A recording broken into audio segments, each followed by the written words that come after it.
د ټولو نه اولنی کار د ټولو نه اولنی عمل هغه د پیغمبر صلی الله علیه وسلم تابعداري کول دي. د پیغمبر صلی الله علیه وسلم تابعداري په دې کې ګوره فرق دی په پیغمبر باندې ایمان. یو سړی وایي چې موږ ټول مؤمنان یو، پیغمبر باندې ایمان زموږ ټولو دی. نه، په پیغمبر باندې ایمان خو د ټولو دی، خو د دې پیغمبر تابعداري کوونکي هغه بیا لږ دي په صحیح معنو سره، چې د پیغمبر په نقش قدم روان شوي که نه، او د هغه دا لار دې مضبوطه راونیوه، نو دا لار ډایرکټ ته جنت ته رسي، په دې کې شک نشتی. او چې جنت ته یې ورسولې نو بیا به د هغې نه بعد په جنت کې د پیغمبر ګاونډي کېږي، په دې کې شک نشتی. خو د پیغمبر تابعداري به کې او سمه تابعداري به یې کې چې څنګه کار هغه کړی دی دغه شان به ته کې، څنګه عبادت چې هغه کړی دی دغه شان عبادت به ته کې، څنګه چې د هغه ناسته پاسته وه داسې به ستا ناسته پاسته وي، څنګه چې د هغه عقیده وه داسې به ستا عقیده وي، څنګه چې د هغه غم او ښادي وه داسې به ستا غم او ښادي وي، د هغه چې څنګه شکل و دغه شان به ستا شکل وي، د هغه چې څنګه صورت و داسې به ستا صورت وي، د هغه چې څنګه لباس و دغه شان به ستا لباس وي، د هغه چې د خبرو څنګه طریقه و داسې به ستا وي، د هغه چې څومره عبادات دي دا په دې طریقه کول لکه څنګه چې هغه کړي دي، الله به تعالی الله سبحانه وتعالی جنت درکوي، او په جنت کې به د پیغمبر صلی الله علیه وسلم ګاونډیتوب درکوي. او په دې به ته زه یو دلیل وښیم، ډېر ناشنا حدیث دی، ډېر د خوشحالۍ حدیث هم دی، ډېر د خوشحالۍ حدیث دی، خو د هغه چا دپاره چې د پیغمبر په لار مضبوط رواني. حدیث کی دا دی، امام طبرانی رحمه الله دا حدیث راوړی دی او سند یې بالکل برابر دی. وی ان رجلا عبدالله بن عباس رضی الله عنهما وی، عبدالله بن عباس د پیغمبر صلی الله علیه وسلم د تره زوی وی ان رجلا اتى النبي صلی الله علیه وسلم، یو کس راغی به پیغمبر صلی الله علیه وسلم پسې، وی یا رسول الله انی لاحبک، ای د الله پیغمبر یقینا زه تا سره ډېره زیاته مینه کوم، ډېر د باندې مین یم، ډېر مې خوښې، حتى إني لأذكرك فلولا أني أجي فأنظر إليك ظننت أن نفسي تخرج. ويا رسول الله دومره مینه در سره کومه، دومره مینه چې په خپل کور کې ناست یم ته راته رایاد شي، نو بیا چې مې څو پورې لیدلی نه یې نو وایي زه وایم چې دا ساه رانه ووته، بیا رامنډې کړم په تا پسې، کور ته لاړ شمه ستا د مجلس نه پاسمه، خو چې کور ته څنګه زه ورننوځمه یا رسول الله ته راته رامخې ته شي، نو چې لیدلی مې نه وي دا ساه رانه سمه وځي، بیا نو بیا په تا پسې رامنډې کړم ای د الله پیغمبره. خو یوې خبرې وي غم اخیستی به، یوې خبرې په غم کې اچولی یم ای د الله پیغمبره. هغه ورته یې چلی وی ای د الله پیغمبره ته خو به جنت ته ځې، دا خو یقیني خبره ده، او په جنت کې به بیا الله تعالی ډېر اوچت مقام درکوي، دا هم یقیني خبره ده. وی زه دا سوچ کوم که زه جنت ته لاړم شم نو کوم ځای کې یا رسول الله ستاسو مقام او کوم ځای کې زموږ مقام. احب ان اکون معک فی الدرجه، زه دې مسلې په سوچ کې اچولی یم چې څنګه به زه د دې پیغمبر سره په جنت کې یو ځای کېږم. وی زه کله کله زړه له په دې ټکور ورکوم، څومره ناشنا ایمان و د دې صحابي، وی کله کله زه زړه له په دې ټکور ورکوم چې جنت ته به ننوځي، زه الله به دې جنت ته بوځي، خو بیا راته دا مسله مخې ته شي که چېرته جنت ته لاړې هم نو کوم ځای کې د دې پیغمبر مقام او کوم ځای کې ستا، دا خو به ډېر اوچت وي، نو ای د الله پیغمبره زه غواړم چې تا سره په جنت کې یو ځای شم. پیغمبر صلی الله علیه وسلم ورسې جواب ورنه کړو، ځکه چې لا وحي نه و راغلی.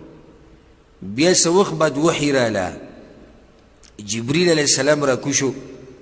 او پیغمبر صلی الله علیه وسلم ته څه ایتونه واورول چې الله دا وایي.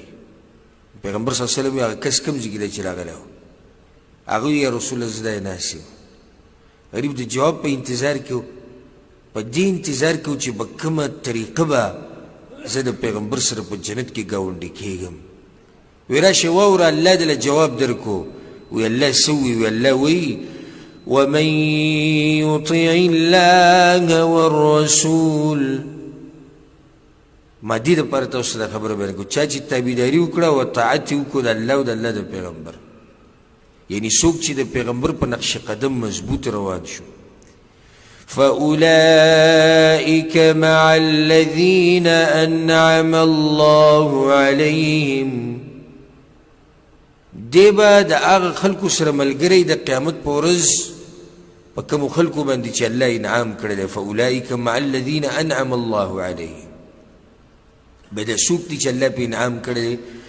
من النبيين والصديقين والشهداء والصالحين دا سڑے چی دا اللہ منلی دا و دا اللہ دا پیغمبری منلی دا او پیغمبری دا زان دا پاره و نمونه گرزولی دا چی سکی دا پیغمبر پا طریقے کئی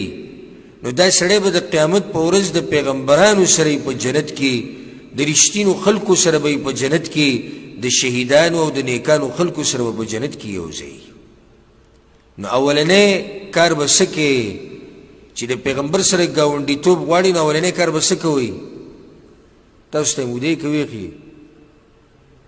سمووری دو سبکوئی دا پیغمبر تابیداری دا متونے بخول باندی ہوا ہے بازوئی کہ دا پیغمبر پا طریقوں کی جی کامیابی دا خبر خود دیر خکولی اکڑا چی دا پیغمبر پا طریقوں کی کامیابی دا وسرا سی چی دا پیغمبر طریقہ دا بیان کم پیغمبر خو بدا کار دیسی کو دا بے دیسی کو موز بے دیسی کو روجے دیسی وا غم و خادی دیسی وا نبیوی مڑوی علتا زمان ملکی سوک دا خبر نمانی زمان گم خلقی نکی او زمان پختانے بدگنی او زمان مولی سے خدا مسئلہ ندا بیان کری زمان پا کتاب کی خدا خبر نہیں راغلی زمان پا مذہب کی خدا مسئلہ نشتی زمان گا مفتی سے خدا خبر ندا بیان کری عجیبہ خبر ہے یو طرف تا دعوت دا که چی پا پیغمبر می ایمان دا و داغت تابیداری کوم او چی بیرت داغت طور طریقہ چا بیان کرا نبی سل عذر بیانی دا دی دا پارا چی دا پیغمبر پا طریقہ عمل ہونے کی دی سلی تا بسنگ دا پیغمبر سر پا جنت کی گاوندی توب ملاوشی چی وہ توی لکا پا دی غم کی چستا سو دا کم رسمون و رواجون دی دا گوری پا شریعت کی نشتی دا دا پختو رواج دی او کمزی کی چی پختو دا شریعت خلافی نو پاغذی که با پختو باندی بوٹ پاکے او بیا بیا دیوال لراچے او دا پیغمبر پا طریقہ باندی با عمل کے نو علا جنت تزی او علا پا جنت کی تا تا دا پیغمبر گاوندی توب نصیب کی چو تکلوئے چی دا ستا دا کم طریقہ چی پا دی خادی کی دا گوری دا پیغمبر طریقہ نوا دا تا دا خلاف روانی گوری دا طریقہ نوا نو بیاوی مڑا خلق بسوئی یو طرف تا دیلا سوچت کردی وی یا اللہ دا پیغمبر سنم پا جنت کی گاوندی کا او بل طرف تا غم راگستری چی خلق بسوئی نو دا خود ناشنا کار کئی دا دی پیغمبر لار با مضبوط رانی سی او دی سی بیرانی سی چی پاگی که با دیتا نگو رئی چی پختو سوئی قوم سوئی جب سوئی مشران سوئی کلیوال سوئی خلق سوئی دا طوری خبری بشات گزاری او چی کل پا دی سوچ کی پریوتی چی خلق بسوئی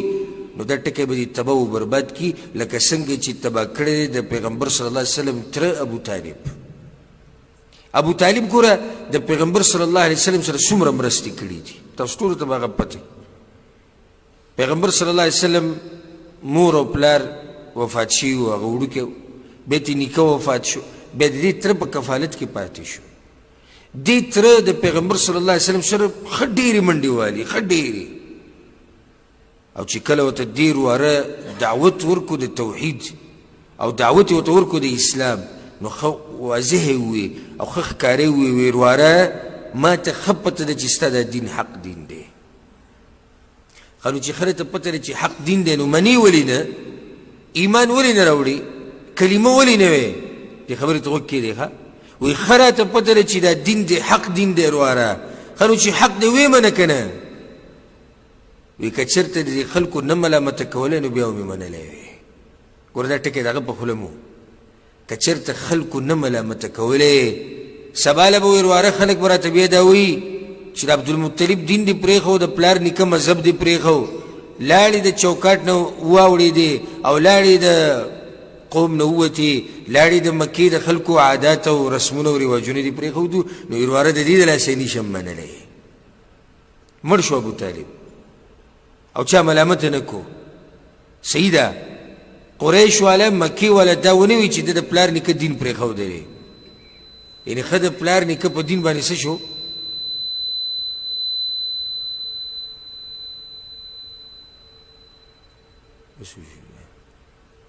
تور کله کولاوي بری